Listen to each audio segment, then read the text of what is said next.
Daniel was halfway through dinner when his sister-in-law stood up and accused him of something unforgivable. One sentence was all it took to destroy his marriage, turn an entire family against him, and make everyone at that table believe he was a monster. But Daniel knew one thing: he had never touched her. So why was she lying? And who was helping her? To understand how everything fell apart, you have to go back to that Sunday dinner. Sunday dinners at Emma's parents' house were always predictable. Same dining table, same homemade food, same polite smiles that hid more than they revealed. Daniel had been married to Emma for 6 years, and every Sunday night, they showed up. Emma's father sat at the head of the table like always. Her younger sister Chloe barely touched her food. Her boyfriend Tyler looked unusually tense. He kept checking Chloe's face, like he was waiting for her to do something. Daniel noticed it immediately. Something felt different. No one laughed. No one told their usual stories. Even the sound of forks scraping against plates felt painfully loud. Daniel looked around the table and slowly realized everyone seemed nervous. He reached for another piece of roasted chicken. That's when Chloe suddenly stopped eating. She slowly pushed her plate away and stood up. Her hands were shaking, and the next words out of her mouth would destroy Daniel's entire life. Chloe stood there, her hands trembling, and then she pointed directly at Daniel. "Tell them," she said. "Tell them what you did." Daniel froze. His fork slowly lowered onto his plate. "What are you talking about?" Chloe's voice cracked. "I'm pregnant." And then she said the words no one at that table was prepared to hear. "And the baby is yours." The room went completely silent. Emma's face turned pale. Her mother covered her mouth. Tyler stared at the table. Daniel stood up so fast his chair nearly tipped over. "That's a lie." But Chloe was already crying. She claimed it happened during their summer trip to the family lake house. She said everyone else was asleep. She said Daniel went into her room. None of it was true. But the tears looked real, and that made her story far more dangerous. And then Emma looked at her husband and asked the question that changed everything. Emma slowly turned toward Daniel. Her eyes were filled with shock and fear. "Tell me she's lying." Daniel didn't hesitate.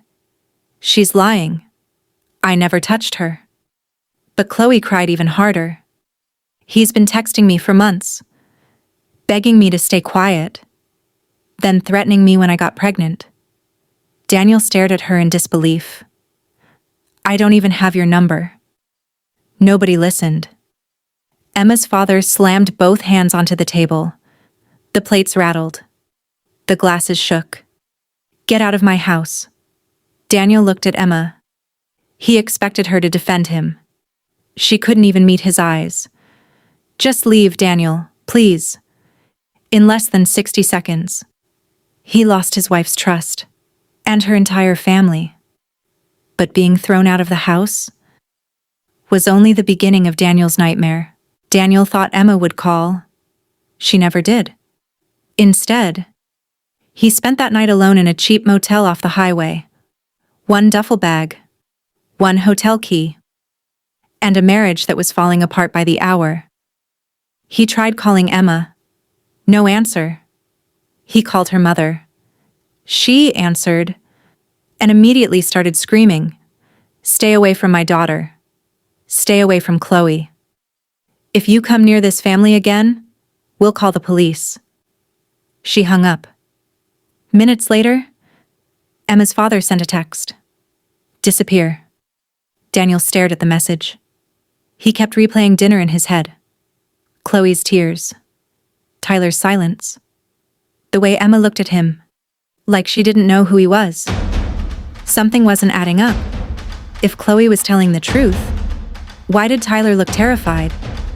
Daniel opened his laptop. and started digging. What he found first made Chloe's story start falling apart.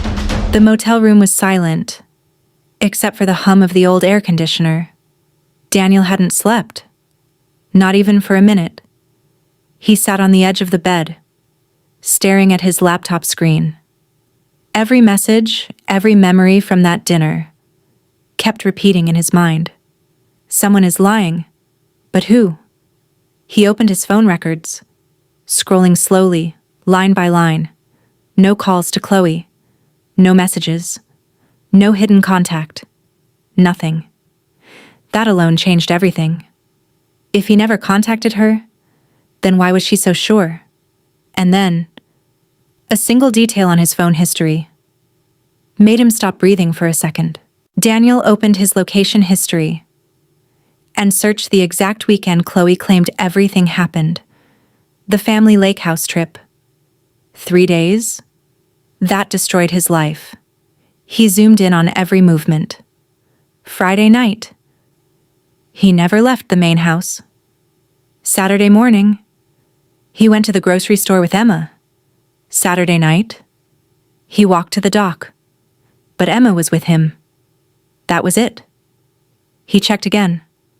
And again. No visits to Chloe's room. No private meetings. No secret late-night movement. Her entire story had holes. He took screenshots, saved timestamps, and created a folder labeled Truth. But Daniel wasn't done. He kept thinking about one person. Tyler, Chloe's boyfriend, the only person at dinner who looked terrified. So Daniel searched Tyler online, and what he found raised even more questions. Daniel searched Tyler's social media, profile after profile, photos, comments, everything. And what he saw didn't make sense. 2 days before the dinner, Tyler posted a smiling photo with Chloe. Dinner date. Arm around her. Both looked happy. This wasn't how someone acted after learning their girlfriend cheated. Daniel kept scrolling. Then he found an older post. 3 months earlier, Chloe was tagged. Big things coming soon.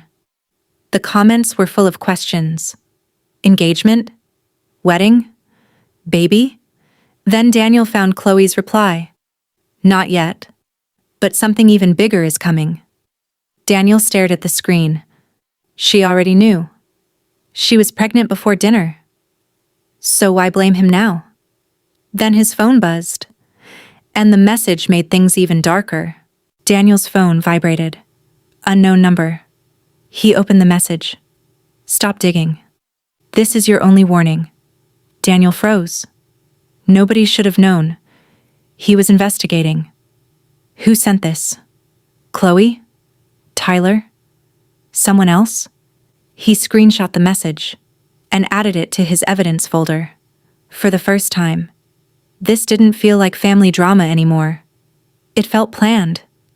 The next morning, Daniel called an attorney, a private lawyer named Marcus Reed. He specialized in family disputes and defamation cases. Daniel told him everything. The lawyer stayed quiet. Your evidence proves you didn't do it. But that's not enough. Daniel leaned forward. Then what do I need?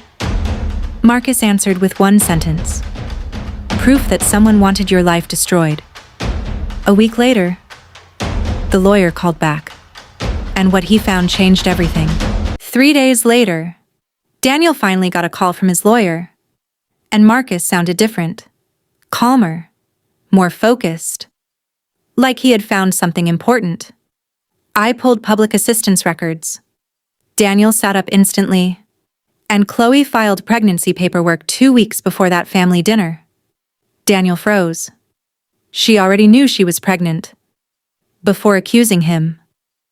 It gets worse, Marcus said. Daniel gripped the phone tighter. She listed the father as unknown. Silence. Daniel stared at the motel wall, trying to process what he just heard. If she thought Daniel was the father, why write unknown? That meant one thing. She wasn't planning to blame him. Until something changed. Find out what changed, Daniel whispered. Marcus paused, and then said something even worse. I already started looking into Tyler. And what Marcus found about Chloe's boyfriend made this lie feel even more calculated. Marcus didn't waste time. He sent Daniel everything he found on Tyler. Daniel opened the file and immediately felt something was wrong. Tyler Brennan, 22 years old, car dealership employee. But that wasn't the problem. The problem was his past. A sealed juvenile record. A violent incident. A plea deal that kept him out of prison. Daniel leaned back slowly. This isn't random. He kept reading. Tyler came from a struggling family. Debt issues. Pressure at home. And then Daniel saw it. Chloe's medical coverage application. Filed before the dinner. Same timing as her pregnancy paperwork. That meant one thing. This wasn't a sudden accusation. It was already in motion. Daniel whispered. They were preparing something. And then Marcus called again. This time saying just 2 words. That changed everything. Daniel hadn't even finished reading the file when his phone rang again. This time, it wasn't Marcus. Caller ID, St. Vincent's Hospital. Daniel's stomach dropped instantly. Mr. Carver, we need you to come in immediately. Daniel sat up straight. Is this about Chloe? A long silence on the other end. Then the nurse spoke carefully. It's about the pregnancy records. Daniel's grip tightened on the phone. What about them? The voice lowered. We can't explain over the phone. But there's something you need to see in person. Come alone. No emotion. No explanation. Just urgency. That's when Daniel realized this wasn't just a misunderstanding anymore. And when Daniel walked into that hospital, he learned the truth wasn't just hidden. It was medically undeniable. Daniel arrived at St. Vincent's Hospital just before 2 p.m. The waiting room felt too clean, too quiet. A nurse approached him immediately. Mr. Carver, this way please. She didn't smile. She didn't explain anything. That alone made Daniel's chest tighten. She led him into a small consultation room and closed the door. A doctor was already waiting inside. Serious expression. Clipboard in hand. Controlled, professional silence. We ran standard prenatal blood screening. Daniel nodded slowly. And there's something unusual. Daniel frowned slightly. Unusual doesn't sound good. What kind of unusual? The doctor paused. Just long enough to feel uncomfortable. The fetus has B-positive blood type. Daniel didn't respond immediately. He blinked once. Then again. That doesn't mean anything. Right? He tried to process it.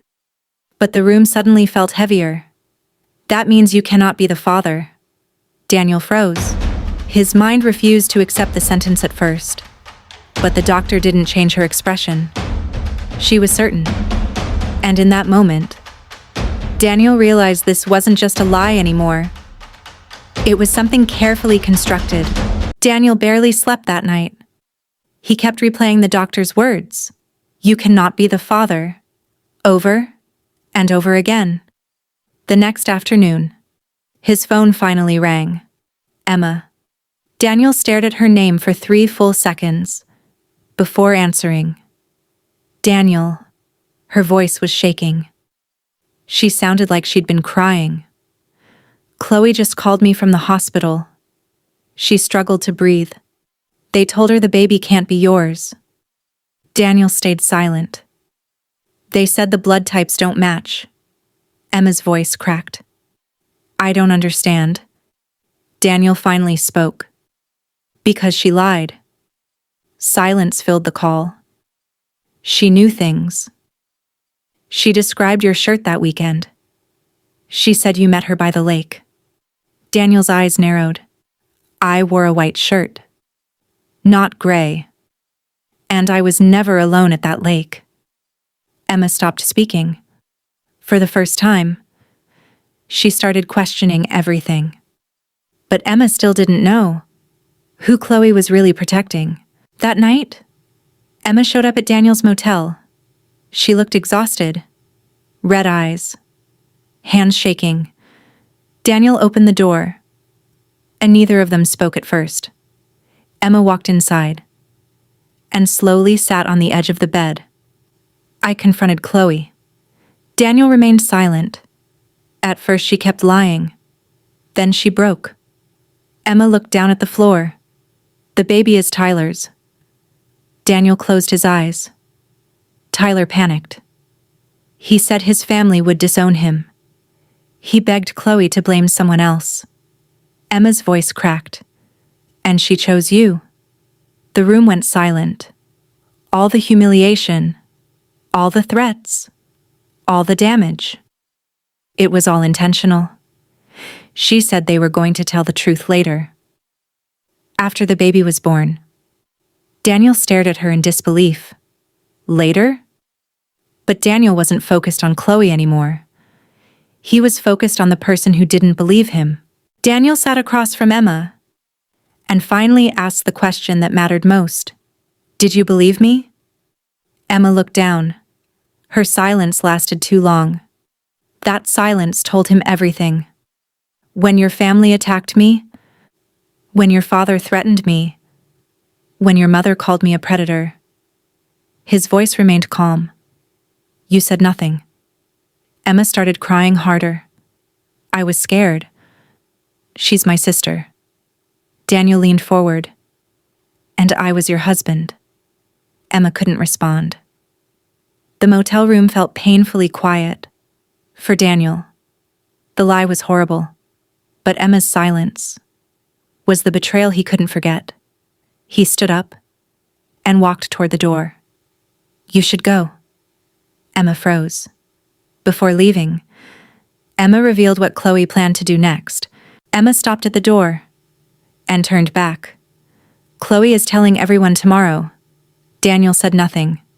My parents, Tyler's family, everyone. Emma wiped her tears. She's posting a public apology too. Daniel gave a cold laugh. A post? That fixes everything?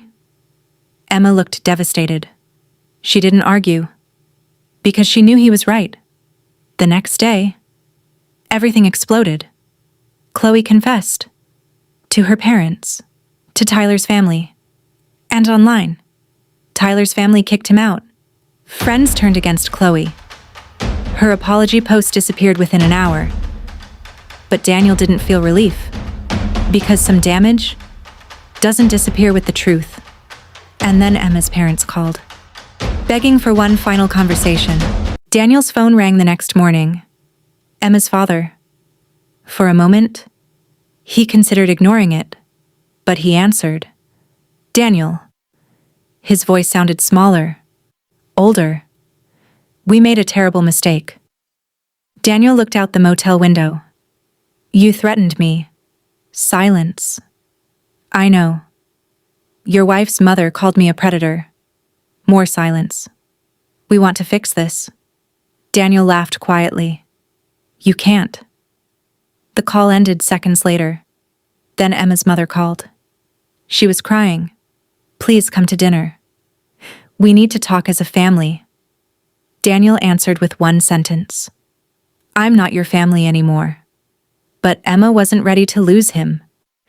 And she made one final attempt. That evening, Emma showed up again. But this time, she wasn't crying. She was holding something. A folded document. I signed something. Daniel didn't move. I filed for separation. Silence hit the room. Emma's hands were shaking, but her voice wasn't. I can't undo what I did. I didn't defend you when I should have. Daniel finally looked at her. No. You chose not to. Emma lowered her head.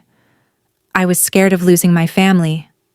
Daniel replied instantly. And you lost me instead. He signed the separation papers, without hesitation. And once Daniel walked away, he thought it was over. But one final truth was still waiting. A week passed in silence. No calls. No messages. No more accusations. Daniel moved into a small apartment and tried to rebuild his life. But one afternoon, his phone rang again. Unknown number. He answered. Mr. Carver, this is St. Vincent's again. Daniel's stomach tightened. We need to confirm something from the records. Silence. There was a clerical update. Daniel stood up slowly. What update? The voice hesitated. The initial report was misfiled.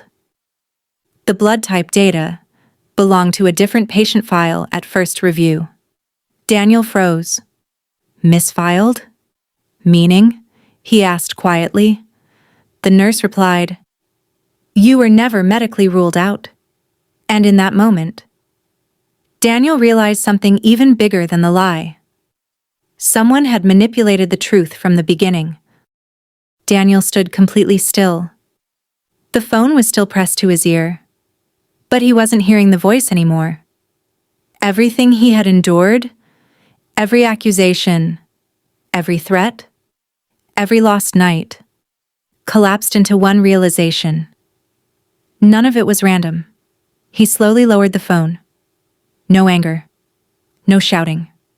Just silence. It was never about truth. It was about control. He grabbed his coat and walked out of the apartment. No destination. No plan. Just forward. Emma called. Chloe tried to reach him. Even Tyler's name resurfaced again. But Daniel didn't answer. Some truths don't need revenge. They just need distance. And for the first time, Daniel wasn't running from a lie. He was walking away from everyone who believed it. What would you have done if your own family believed a lie over the truth? Would you forgive them? Or walk away forever? Comment your answer below. And if you love shocking stories with crazy twists, don't forget to like, subscribe, and turn on notifications for more insane stories. Thanks for watching Revenge Diary.